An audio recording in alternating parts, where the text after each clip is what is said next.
এক নেট বোলারের বলে reverse sweep করতে গিয়ে লেগ বিফোরের ফাঁদে পড়েন লিটন কুমার দাস। এরপর আবারও একই শট খেলেন, তবে এবার ব্যাটে লেগেছে, কিন্তু শটটা পারফেক্ট হয়নি।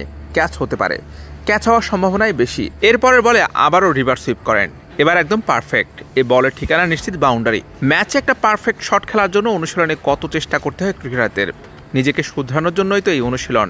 আর এই শটটা তো একটু বেশি বিপজ্জনক, একটু হেরফের হলেই উইকেট হারাতে হবে। ম্যাচে রিভার্স সুইপ খেলতে গিয়ে লিটন উইকেট বিলিয়ে দিয়েছেন অসংখ্যবার, তবে সফলতার হারও কম না। আয়ারল্যান্ড সিরিজে যেন এই সিরিজ খেলতে গিয়ে ব্যর্থ না হন, তাই তো এমন মহড়া। আয়ারল্যান্ডের বিপক্ষে টি-20 সিরিজে মাঠে নামার আগের দিন প্রেস কনফারেন্সে রীতিমতো কথার বোমা ফাটিয়েছেন ক্যাপ্টেন লিটন কুমার দাস। দল নির্বাচনে তার মতকে প্রাধান্য না দেওয়া নিয়ে বিস্ফোরক মন্তব্য করেছেন। নিজের ভেতর জমে থাকা ক্ষোভের সবটুকু উগরে দেন আগ্নেয়গিরির লাভার মতো। তবে মাঠে দেখা যায় ভিন্ন মেজাজে। প্রেস কনফারেন্সে সমুদ্রের মতো উত্তাল লিটনকে অনুশীলনে মনে হয়েছে নদীর মতো শান্ত। একদম দেখে শুনে ব্যাট চালিয়েছেন, ভালো বল থেকেও সিঙ্গেল বের করার চেষ্টা করেছেন, আর বাজে বল পানিশ করেছেন, পাঠিয়েছেন বাউন্ডারির বাইরে। এদিন সাগরিকার সেন্ট্রাল উইকেটে স্পিনারদের বিপক্ষে বেশিরভাগ বল খেলেন লিটু। অনুশীলনে নতুন কিছু করার চেষ্টা করতে দেখা যায়নি, গতানুগতিকভাবে সেরেছেন অনুশীলন। কেবল জোর দিয়েছেন রিভার্স সুইপে, নয়তো বেশিরভাগ সময় সোজাসুজি ব্যাট চালিয়েছেন।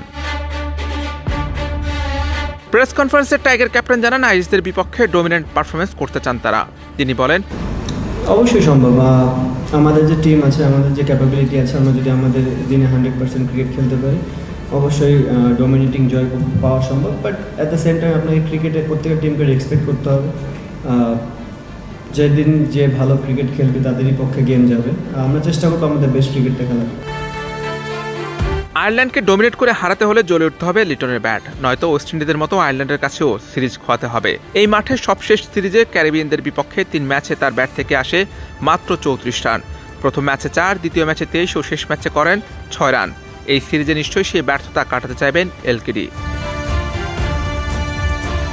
ব্যাট হাতে 22 গজে লিটন কুমার দাসের রুদ্ররূপ তো অনেকবারই দেখা গেছে, এবার তাকে সেই চেহারায় দেখা গেছে প্রেস কনফারেন্সে। তার মুখ থেকে জ্বলন্ত আগ্নেয়গিরির মতো বেরিয়ে এলো কথার লাভা। তাতে যেন ছারখার করে দিতে চাইলেন নির্বাচক কমিটিকে। শামীম হোসেন পাটোয়ারির বাদ পড়া ও সেই প্রক্রিয়া নিয়ে অধিনায়ক যেভাবে উগরে দিলেন ক্ষোভ, বাংলাদেশের ইতিহাসে তা বিরল, খুব একটা দেখা যায়নি। আয়ারল্যান্ডের বিপক্ষে টি-20 সিরিজ নিয়ে এমনিতে উত্তেজনা রোমাঞ্চ খুব একটা নেই, তবে চট্টগ্রামে টি-20 সিরিজ শুরুর আগের দিন লিটন ছড়িয়ে দিল বিতর্কে দাবানল। প্রেস কনফারেন্সে যেমন উত্তাপ ছড়িয়েছেন এলকেডি, তেমনি আইরিশদের বিপক্ষে ব্যাট হাতেও উত্তাপ ছড়াবেন, এমনটাই প্রত্যাশা ভক্তদের।